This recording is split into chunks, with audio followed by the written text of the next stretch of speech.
Good morning students, I am Hanish Bansal. I am your business study lecturer. तो students कैसे हैं आप सब? आई होप सब बढ़िया होंगे। तो स्टूडेंट्स नेक्स्ट चलते हैं। हमारा टॉपिक है माइनर पार्टनर।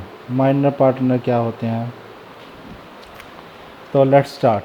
कहते माइनर पार्टनर का पहले तो माइनर का मतलब समझ लो, जिसकी एज 18 साल से कम होती है उसे क्या बोलते हैं? माइनर। ठीक है। Partnership act 1932 does not permit a minor to become a partner in the partnership firm. ये तो आप ध्यान से सुन लो। पार्टनर 1932 क्या कोई परमिट नहीं करता माइनर को। पर minor can only be admitted to the benefit of existing partner for existing firm. मतलब माइनर क्या है, बेनिफिट उठा सकता है बट माइनर क्या है, पार्टनर बन नहीं सकता। पर कोई जगह एडमिट हो जाए तो बेनिफिट उठा सकता है। Minor partner do not contribute है, वो कोई उसको कोई कैपिटल नहीं लगानी होती। This partner are not allowed to participate in the management, और उनको कोई पार्टिसिपेट नहीं करना होता। The minor partner is liable to outsider. Minor partner is liable to outsider. He does not get any share in the loss, he gets only share in the profit. ये सिर्फ profit कमा सकते हैं, benefit कमा सकते हैं, पर loss share नहीं कर सकते। After attaining the age of majority the minor has to give a public notice stating whether he will remain a partner in the firm और not. If he does not give any notice with a prescribed period, then he will be deemed to become an active partner in the firm. On attaining the age of majority, this liability will become unlimited, and he will get share in the profit and loss of the company. He will also be allowed to participate in the management like any other active partner. ਹੁਣ ਤੁਸੀਂ ਮੇਰੀ ਗੱਲ ਧਿਆਨ ਨਾਲ ਸੁਣੋ। ਜਿਹੜਾ minor ਹੁੰਦਾ ਉਹ ਮਾਈਨਰ ਜਦੋਂ ਮੈਚੋਰ ਹੋ ਜਾਂਦਾ, ਮਤਲਬ ਮੈਚੋਰ ਕਹਿੰਦਾ ਮੈਜੋਰਟੀ ਪੀਰੀਅਡ 'ਚ ਆ ਜਾਂਦਾ, 18 ਸਾਲ ਤੋਂ ਉੱਪਰ ਦੀ ਏਜ ਹੋ ਜਾਂਦੀ ਹੈ, ਤਾਂ ਉਹਨੂੰ ਪਬਲਿਕ ਨੋਟਿਸ ਕੀ ਕਰਨਾ ਪੈਂਦਾ? ਦੇਣਾ ਪੈਂਦਾ। ਜੇਕਰ ਉਹ ਪਬਲਿਕ ਨੋਟਿਸ ਨਹੀਂ ਦੇਗਾ ਟਾਈਮ 'ਤੇ ਤਾਂ ਉਹਨੂੰ ਮੰਨ ਲਿਆ ਜਾਏਗਾ ਕਿ ਇਹ ਐਕਟਿਵ ਪਾਰਟਨਰ ਹੋ ਚੁੱਕਾ ਹੈ। ਉਹ ਬਾਅਦ ਦੇ ਵਿੱਚ ਇਹ ਨਹੀਂ ਕਹਿ ਸਕਦਾ ਮੈਂ ਤਾਂ ਐਕਟਿਵ ਪਾਰਟਨਰ ਹੈ ਹੀ ਨਹੀਂ। ਠੀਕ ਹੈ। ਤਾਂ ਹੁਣ ਉਸ ਦੇ ਵਿੱਚ ਕੀ ਹੁੰਦਾ, ਉਹਦੀ ਫਿਰ ਬਾਅਦ ਦੇ ਵਿੱਚ ਲਾਇਬਿਲਿਟੀ ਕੀ ਹੋ ਜਾਂਦੀ ਹੈ? ਅਨਲਿਮਿਟਡ ਹੋ ਜਾਂਦੀ ਹੈ। ਅਤੇ ਫਿਰ ਉਹਦਾ ਉਹੀ ਰੂਲ ਲੱਗਦਾ ਜਿਹੜਾ ਬਾਕੀ ਪਾਰਟਨਰ ਦਾ ਲੱਗਦਾ। ਪਾਰਟੀਸਪੇਟ ਵੀ ਕਰ ਸਕਦਾ ਅਤੇ ਐਕਟਿਵ ਪਾਰਟਨਰ ਵੀ ਲੈ ਸਕਦਾ। ਠੀਕ ਹੈ। ਤਾਂ ਹੁਣ ਇਹੀ ਗੱਲ ਇਹਦੇ ਵਿੱਚ ਲਿਖੀ ਹੋਈ ਆ। ਅੱਗੇ ਦੇਖੋ ਟਾਈਪ ਆਫ ਪਾਰਟਨਰਸ ਕਿਹੜੇ ਕਿਹੜੇ ਹੁੰਦੇ ਨੇਗੇ। ਕਹਿੰਦੇ ਹੁਣ ਟਾਈਪ ਆਫ ਐਕਟਿਵ ਪਾਰਟਨਰ ਤੁਹਾਨੂੰ ਦੱਸਦਾ ਇਹ ਕੈਪੀਟਲ ਕੰਟਰੀਬਿਊਟ ਕਰਦੇ ਨੇ, ਸਲੀਪਿੰਗ ਕੰਟਰੀਬਿਊਟ ਕਰਦੇ ਨੇ, ਇਹ ਵੀ ਕੰਟਰੀਬਿਊਟ, ਪਰ ਨੋਮੀਨਲ ਪਾਰਟਨਰ ਕੰਟਰੀਬਿਊਟ ਨਹੀਂ ਕਰਦੇ। ਮੈਨੇਜਮੈਂਟ ਦੇ ਵਿੱਚ ਕੀ ਹੁੰਦਾ, ਇਹ ਪਾਰਟੀਸਪੇਟ ਕਰਦੇ ਨੇ। ਐਕਟਿਵ ਪਾਰਟਨਰ ਇਹ ਪਾਰਟੀਸਪੇਟ ਨਹੀਂ ਕਰਦੇ। ਸੀਕਰੇਟ ਹੁੰਦੇ ਨੇ, ਇਹ ਪਾਰਟੀਸਪੇਟ ਨਹੀਂ ਕਰਦੇ। ਲੋਸ ਦੇ ਵਿੱਚ ਕੀ ਹੁੰਦਾ, ਇਹ ਹਿੱਸਾ ਵੰਡਦੇ ਨੇ, ਇਹ ਵੀ ਹਿੱਸਾ ਵੰਡਦੇ ਨੇ, ਇਹ ਵੀ ਹਿੱਸਾ ਵੰਡਦੇ ਨੇ, ਪਰ ਇਹ ਹਿੱਸਾ ਨਹੀਂ ਵੰਡਦੇ।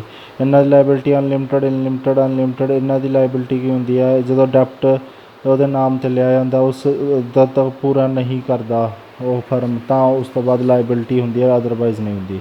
ਤਾਂ ਇਹ ਪੁਆਇੰਟ ਆ ਜਾਂਦਾ। ਅਗਲੇ ਪੇਜ 'ਤੇ ਦੇਖੋ students, formation of partnership firm. ਹੁਣ ਇੱਕ ਪਾਰਟਨਰਸ਼ਿਪ ਫਾਰਮ ਕੀ ਹੁੰਦੀ ਹੈ? ਪਾਰਟਨਰਸ਼ਿਪ ਫਾਰਮ ਮਾਈਨਰ ਵਾਲਾ ਦਾ ਟੋਪਿਕ ਪੜ੍ਹ ਲਿਆ ਆਪਾਂ ਨੇ। ਪਾਰਟਨਰਸ਼ਿਪ ਫਾਰਮ ਕੀ ਹੁੰਦੀ ਆ? ਹੁਣ ਤੁਹਾਨੂੰ ਪਤਾ ਹੈ ਜਿਹੜੀ ਪਾਰਟਨਰਸ਼ਿਪ 2 ਜਾਂ 2 ਤੋਂ ਵੱਧ ਮਿਲ ਕੇ ਬੰਦੇ ਜਿਹੜੀ ਫਰਮ ਨੂੰ ਚਲਾਉਂਦੇ ਨੇ ਉਹ ਪਾਰਟਨਰਸ਼ਿਪ ਫਾਰਮ ਹੁੰਦੀ ਆ। ਇਹਨਾਂ ਦਾ ਕੀ ਹੁੰਦਾ, ਜਿਹੜੇ ਪਾਰਟਨਰਸ ਹੁੰਦੇ ਨੇ ਆਪਸ ਦੇ ਵਿੱਚ ਇਹ ਇੱਕ ਕੀ ਕਰਦੇ ਨੇ, ਐਗਰੀਮੈਂਟ ਕਰਦੇ ਨੇਗੇ। ਹੁਣ ਮੈਂ ਤੁਹਾਨੂੰ ਡਿਟੇਲ 'ਚ ਦਿਖਾਉਂਦਾ।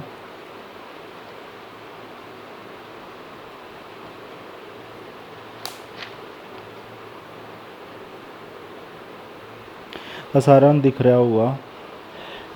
ਹੁਣ ਇਹਨਾਂ ਦਾ ਕੀ ਹੁੰਦਾ, ਓਰਲ ਜਾਂ ਰਿਟਨ ਦੇ ਵਿੱਚ ਕੀ ਹੁੰਦਾ, ਐਗਰੀਮੈਂਟ ਹੁੰਦਾ ਹੈ। ਠੀਕ ਹੈ।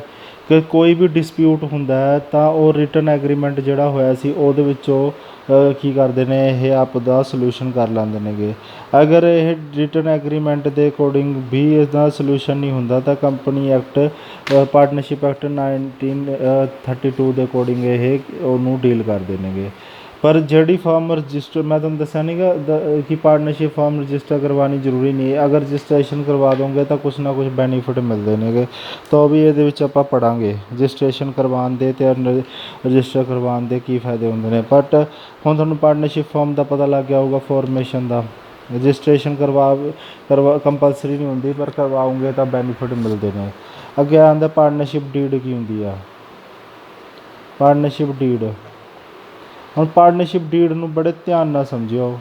ਪਾਰਟਨਰਸ਼ਿਪ ਡੀਡ ਇੱਕ ਐਗਰੀਮੈਂਟ ਦੀ ਤਰ੍ਹਾਂ ਹੁੰਦਾ ਹੈ, ਜੋ ਕੀ ਕਰਦੇ ਨੇ ਉਹ ਆਪਸ ਦੇ ਵਿੱਚ ਪਾਰਟਨਰ ਆਪਸ ਦੇ ਵਿੱਚ ਤੈਅ ਕਰਦੇ ਨੇ ਫਰਮ ਬਣਾਉਣ ਦੇ ਟਾਈਮ ਕਿ ਹਾਂ ਵੀ ਸਾਡੀ ਫਰਮ ਦਾ ਉਹਦੇ ਵਿੱਚ ਲਿਖਿਆ ਜਾਂਦਾ ਸਾਡੀ ਫਰਮ ਦਾ ਨਾਮ ਇਹ ਹੈ ਕਿ ਤੈਨੂੰ ਇੰਨਾ ਪ੍ਰੋਫਿਟ ਮਿਲੇਗਾ, ਤੈਨੂੰ ਇੰਨਾ ਮਿਲੇਗਾ, ਤੂੰ ਇਹ ਆਪਦੀ ਸਕਿੱਲ ਦੇ ਅਕੋਰਡਿੰਗ ਇਹ ਕੰਮ ਕਰਦੇ ਨੇ, ਠੀਕ ਹੈ। ਅਤੇ ਇੰਨੀ ਕੈਪੀਟਲ ਕੰਟਰੀਬਿਊਟ ਕਰਦੇ ਨੇ, ਇਹ ਬੰਦਾ ਸੈਲਰੀ ਲਏਗਾ, ਇਹਨਾਂ ਦੀ ਇਹ ਰੇਸ਼ੋ ਦੇ ਵਿੱਚ ਪ੍ਰੋਫਿਟ ਵੰਡੇਗਾ। ਇਹ ਸਾਰਾ ਕੁਛ ਪਾਰਟਨਰਸ਼ਿਪ ਡੀਡ ਦੇ ਵਿੱਚ ਤੈਅ ਕੀਤਾ ਜਾਂਦਾ ਹੈ।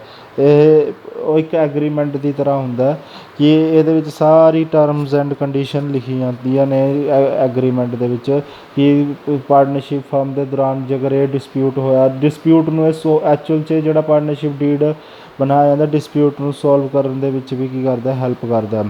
ਇਹ ਪਾਰਟਨਰਸ਼ਿਪ ਡੀਡ ਦੇ ਵਿੱਚ ਕੀ ਹੁੰਦਾ, ਇਹਦੇ ਵਿੱਚ ਨੇਮ ਲਿਖਿਆ ਜਾਂਦਾ ਫਰਮ ਦਾ, ਠੀਕ ਹੈ। ਨੇਮ ਲਿਖਿਆ ਜਾਂਦਾ ਫਰਮ ਦਾ, address name address of partner, nature ਲਿਖਿਆ ਜਾਂਦਾ, ਬਿਜ਼ਨਸ ਕਿਸ ਚੀਜ਼ ਦਾ ਚਲਾ ਰਹੇ ਹੋ, ਪਲੇਸ ਲਿਖਿਆ ਜਾਂਦਾ, ਬਿਜ਼ਨਸ ਦਾ ਕੈਪੀਟਲ ਕੰਟਰੀਬਿਊਟ ਕਿਹੜੇ ਪਾਰਟਨਰ ਨੇ ਕਿੰਨੀ ਕੀਤੀ ਹੈ, ਪ੍ਰੋਫਿਟ ਸ਼ੇਅਰਿੰਗ ਲਿਖਿਆ ਜਾਂਦਾ, ਰਾਈਟ ਅਤੇ ਡਿਊਟੀ ਦੱਸੀ ਜਾਂਦੀ ਹੈ ਕਿ ਬਿਜ਼ਨਸ 'ਚ ਕਿਹਦੀ ਕਿੰਨੀ ਹੈ, ਅਕਾਊਂਟਸ ਮੇਨਟੇਨ ਕਰਨ ਦਾ ਦੱਸਿਆ ਜਾਂਦਾ ਕਿਸ ਤਰੀਕੇ ਦਾ ਮੋਡ ਹੋਏਗਾ। ਪਾਰਟਨਰਸ਼ਿਪ ਡੀਡ 'ਚ ਦੱਸਿਆ ਜਾਂਦਾ interest rate of interest Ki capital ਜਿਹੜੀ ਕੰਟਰੀਬਿਊਟ ਕੀਤੀ ਆ ਉਹਦੇ ਵਿੱਚ ਕਿੰਨਾ ਰੇਟ ਆਫ ਇੰਟਰਸਟ ਇਹ ਆਪ ਦੇਣਗੇ, ਕਿੰਨਾ ਪੈਸੇ ਵਿਡਰੋ ਕਰਾ ਸਕਦੇ ਨੇ ਉਹਦਾ ਰੇਟ ਆਫ ਇੰਟਰਸਟ ਕੀ ਹੋਏਗਾ, ਠੀਕ ਹੈ। ਹੁਣ ਤੁਹਾਨੂੰ ਵਿਡਰੋ ਤਾਂ ਪਤਾ ਹੀ ਹੈ, ਡਰਾਇੰਗ ਜੋ ਪਰਸਨਲੀ ਯੂਜ਼ ਲਈ ਡਰਾਇੰਗ ਕਢਵਾਉਂਦੇ ਨੇ ਤਾਂ ਉਹਦਾ ਇੰਟਰਸਟ ਔਨ ਰੇਟ ਦੇਣਾ ਪੈਂਦਾ ਤਾਂ ਤੈਅ ਕਰਦੇ ਨੇ। ਸੈਲਰੀ ਕਿੰਨੀ ਕਿਹਨੂੰ ਦੇਣਗੇ, ਰਿਟਾਇਰਮੈਂਟ ਵੇਲੇ ਤਾਂ ਕੀ ਪ੍ਰੋਵੀਜ਼ਨ ਰਿਗਾਰਡਿੰਗ ਹੈ, ਮੈਥਡ ਕੀ ਨੇ, ਡਿਸਪਿਊਟ ਕਿਵੇਂ ਸੋਲਵ ਹੋਏਗਾ, ਸਾਰਾ ਕੱਲੀ ਚੀਜ਼ ਕੀ ਹੈ ਪਾਰਟਨਰਸ਼ਿਪ ਡੀਡ ਦੇ ਵਿੱਚ ਕੀ ਹੈ ਮੈਂਸ਼ਨ ਕੀਤੀ ਜਾਂਦੀ ਹੈ। ਅੱਗੇ ਆਇਓ, ਜੇਕਰ ਪਾਰਟਨਰਸ਼ਿਪ ਰਜਿਸਟ੍ਰੇਸ਼ਨ ਕਰਵਾਈਏ ਅਤੇ ਨੋਨ ਰਜਿਸਟ੍ਰੇਸ਼ਨ ਕਰਵਾਉਣ 'ਤੇ ਆਪਾਂ ਨੂੰ ਕੀ ਸਿਸਟਮ ਹੈ ਇਹਦੇ ਅੰਦਰ ਅੱਗੇ ਆਪਾਂ ਪੜ੍ਹਦੇ ਹਾਂ। And the registration of partnership firm legally it is not compulsory for partnership firm to get itself registered, but then also partner prefer to get the firm registered because an unregistered firm suffer from the following serious problems। ਕਹਿੰਦੇ ਉਂਝ ਤਾਂ ਕੋਈ ਵੀ compulsory ਨਹੀਂ ਹੈਗਾ registration ਕਰਵਾਉਣੀ, ਪਰ ਅਗਰ registration ਕਰਵਾ ਲਓਗੇ ਤਾਂ ਬਹੁਤ ਸਾਰੇ ਬੈਨੀਫਿਟਸ ਤੁਹਾਨੂੰ ਮਿਲਣਗੇ। ਅਗਰ ਰਜਿਸਟ੍ਰੇਸ਼ਨ ਨਹੀਂ ਕਰਵਾਓਗੇ ਤਾਂ ਕੁਛ ਪ੍ਰੋਬਲਮਸ ਹੁੰਦੀਆਂ ਨੇ ਜੋ ਉਹਨਾਂ ਨੂੰ ਨਹੀਂ ਮਿਲ ਪਾਉਂਦੀਆਂ। ਨੋਨ ਰਜਿਸਟ੍ਰੇਸ਼ਨ ਨਾਲ ਕੀ ਪ੍ਰੋਬਲਮਸ ਆਉਂਦੀਆਂ ਨੇ, ਜਿਹੜੀ ਅਨਰਜਿਸਟਰਡ ਫਾਰਮ ਹੁੰਦੀਆਂ ਨੇ ਉਹ ਇੱਕ ਦੂਜੇ ਦੇ ਖਿਲਾਫ ਫਾਈਲ ਕੇਸ ਨਹੀਂ ਕਰ ਸਕਦੀਆਂ, ਕੋਰਟ ਨਹੀਂ ਜਾ ਸਕਦੀਆਂ, ਠੀਕ ਹੈ। ਜਿਹੜੇ ਪਾਰਟਨਰ ਅਨਰਜਿਸਟਰਡ ਹੁੰਦੇ ਨੇਗੇ ਕੇਸ ਫਾਈਲ ਨਹੀਂ ਕਰ ਸਕਦੇ ਫਰਮ ਦੇ ਖਿਲਾਫ, ਨਾ ਪਾਰਟਨਰ ਦੇ ਖਿਲਾਫ ਨਾ ਫਰਮ ਦੇ ਖਿਲਾਫ। ਅਤੇ ਅਨਰਜਿਸਟਰਡ ਫਰਮ ਹੁੰਦੀਆਂ ਨੇ ਉਹ ਥਰਡ ਪਾਰਟੀ ਆਊਟਸਾਈਡਰ ਤੋਂ ਰਿਕਵਰੀ ਕਲੇਮ ਵੀ ਨਹੀਂ ਕਰ ਸਕਦੀਆਂ। ਅਨਰਜਿਸਟਰਡ ਫਰਮ ਜਿਹੜੀਆਂ ਹੁੰਦੀਆਂ ਨੇ ਉਹ ਕਿਸੇ ਵੀ ਪਾਰਟਨਰ 'ਤੇ ਕਲੇਮ ਨਹੀਂ ਕਰ ਸਕਦੀਆਂ। ਅਨਰਜਿਸਟਰਡ ਕਿਸੇ ਪਾਰਟਨਰਸ਼ਿਪ ਫਰਮ 'ਤੇ ਨਹੀਂ ਕਰ ਸਕਦੀਆਂ, ਅਨਰਜਿਸਟਰਡ ਫਰਮ 'ਤੇ ਨਹੀਂ ਕਲੇਮ ਕਰ ਸਕਦੀਆਂ, ਨਾ ਕਿਸੇ ਪਾਰਟਨਰ 'ਤੇ ਕਰ ਸਕਦੀਆਂ। ਇਹ ਨੁਕਸਾਨ ਹੁੰਦਾ। ਹੁਣ ਪ੍ਰੋਸੈਸ ਕੀ ਨੇਗੇ ਰਜਿਸਟ੍ਰੇਸ਼ਨ ਕਰਵਾਉਣ ਦੇ ਪਾਰਟਨਰਸ਼ਿਪ ਫਰਮ ਦੇ। A partnership firm can be registered of any time, that is at the time of formation or later on whenever partner desire to get it registered. It get the firm registered, the partner have to apply to the registrar in the prescribed form along with the registration fees. Along with the application the following information must be supplied। बहुत सारी ये सारी information देनी पैंदी। Firm का नाम दसना, ठीक है, एड्रैस ते फर्म का ये सारी कंडीशनां उन्होंने की है रजिस्ट्रेशन करवाने वाले ने, permanent address, admission of partner duration time, ये सारिਆਂ ਦੇ साइन होंगे ने जोड़े बंदा करवाता है, तो सारे सैटिस्फाई होंदियां ने, फिर उन्होंने सर्टिफिकेट मिल जाता है तो फिर वो बेनीफिट उठा सकते हैं। ये सारी चीज़ां इहदे अंदर आ जांदियां ने। ਹੁਣ ਪੇਪਰ 'ਚ ਕਿਸ ਟਾਈਪ ਦੇ ਕੁਐਸਚਨ ਪੁੱਛੇ ਜਾਂਦੇ ਨੇ, ਇਸ ਟਾਈਪ ਦੇ ਕੁਐਸਚਨ ਪੁੱਛੇ ਜਾਂਦੇ ਨੇ ਪੇਪਰ ਦੇ ਵਿੱਚ ਕੇਸ ਸਟੱਡੀ। ABC partner ਨੇ in a firm manufacturing auto parts, the firm is not registered in other to increase earning. The firm B decide to use low quality of raw material without the knowledge of C and A as a result many accident have reported consumer and a case has been filed against the firm. It is ਹੁਣ ਇਹਨਾਂ ਨੇ condition ਦਿੱਤਾ ਹੈ, is this wrong act of B is binding on the A and C? Yes, the wrong act of B is binding on A।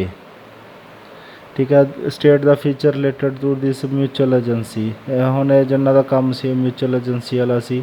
Can consumer file case and register firm? Yes, outsider can, outsider ਕਰ ਸਕਦਾ ਆਪਣੇ 'ਤੇ case file, ਪਰ ਆਪਾਂ ਨਹੀਂ ਕਰ ਸਕਦੇ।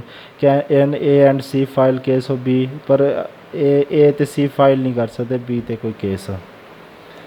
ਠੀਕ ਹੈ, ਇਹ ਚੀਜ਼ਾਂ ਆ ਜਾਂਦੀਆਂ ਨੇ।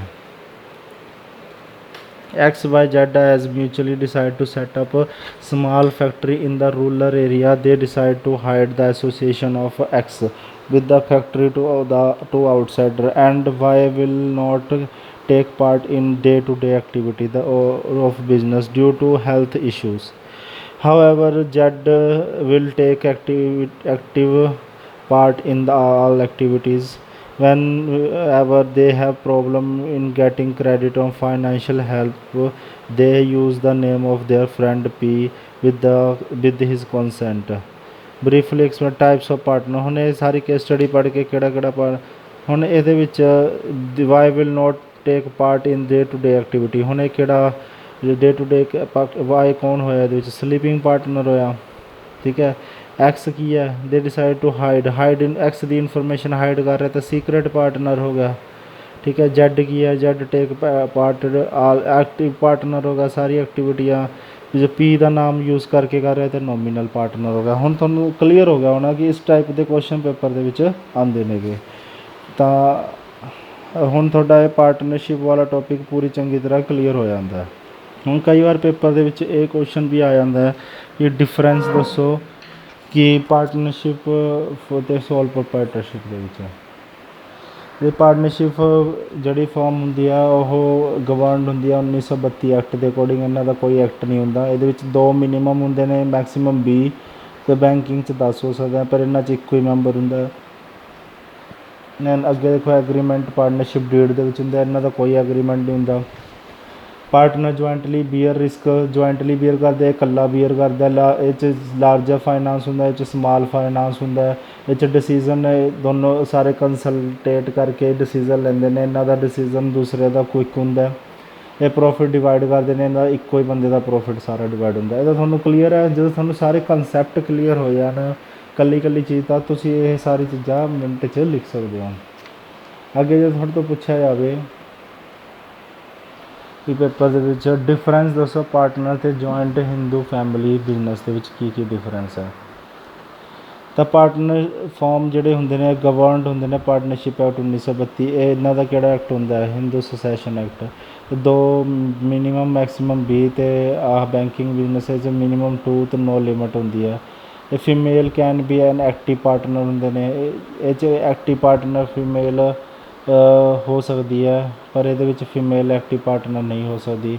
ਆਲ ਦਾ ਪਾਰਟਨਰ ਮੈਨੇਜ ਕੰਟਰੋਲ ਪਾਰਟਨਰਸ਼ਿਪ ਕਰ ਸਕਦੇ ਨੇਗੇ, ਪਰ ਇਹਦੇ ਵਿੱਚ ਸਿਰਫ ਕਰਤਾ ਹੀ ਮੈਨੇਜ ਕਰਦਾ। ਇਹ 'ਚ ਲਾਇਬਿਲਿਟੀ ਪਾਰਟਨਰ ਦੀ ਅਨਲਿਮਿਟਡ ਹੁੰਦੀ ਹੈ, ਇਹਦੇ ਵਿੱਚ ਸਿਰਫ ਕਰਤਾ ਦੀ ਹੁੰਦੀ ਹੈ। ਇਹ 'ਚ ਪ੍ਰੋਫਿਟ ਸ਼ੇਅਰ ਡਿਵਾਈਡ ਕਰਦੇ ਨੇ, ਇਹਦੇ ਵਿੱਚ ਇਕੁਅਲ ਆਲ ਦਾ ਮੈਂਬਰ ਹੁੰਦਾ। ਮਾਈਨਰ ਇਹਦੇ ਵਿੱਚ ਪਾਰਟਨਰ ਨਹੀਂ ਹੁੰਦਾ, ਇਹਦੇ ਵਿੱਚ ਮਾਈਨਰ ਵੀ ਪਾਰਟਨਰ ਹੁੰਦਾ। ਬਸ ਆਹ ਇਹਦੇ ਅੰਦਰ ਆ ਜਾਂਦਾ। ਤਾਂ ਸਾਨੂੰ ਸਾਰਿਆਂ ਨੂੰ ਕਲੀਅਰ ਹੋ ਗਿਆ ਹੋਣਾ ਟੋਪਿਕ। ਅਤੇ ਆਪਾਂ ਅਗਲੀ ਕਲਾਸ ਦੇ ਵਿੱਚ ਕੋਆਪਰੇਟਿਵ ਔਰਗਨਾਈਜੇਸ਼ਨ ਸਟਾਰਟ ਕਰਾਂਗੇ ਅਤੇ ਪਾਰਟਨਰਸ਼ਿਪ ਵਾਲਾ ਟੋਪਿਕ ਤੁਹਾਡਾ ਪੂਰੀ ਚੰਗੀ ਤਰ੍ਹਾਂ ਕੰਪਲੀਟ ਹੁੰਦਾ। ਅਤੇ ਵੀਡੀਓ ਵਧੀਆ ਲੱਗੀ ਹੋ ਤਾਂ ਅੱਗੇ ਆ ਕੇ ਕਮੈਂਟ ਕਰੋ, ਲਾਈਕ ਕਰੋ ਅਤੇ ਮੈਨੂੰ ਰਿਸਪੌਂਸ ਦਿਓ ਕਿ ਤੁਸੀਂ ਕੌਣ ਵੀਡੀਓਜ਼ ਲਗਾ ਰਹੇ ਹੋ। ਅਤੇ ਆਪਣਾ ਖਿਆਲ ਰੱਖੋ, ਸੁਰੱਖਿਅਤ ਰਹੋ। ਜੈ ਹਿੰਦ।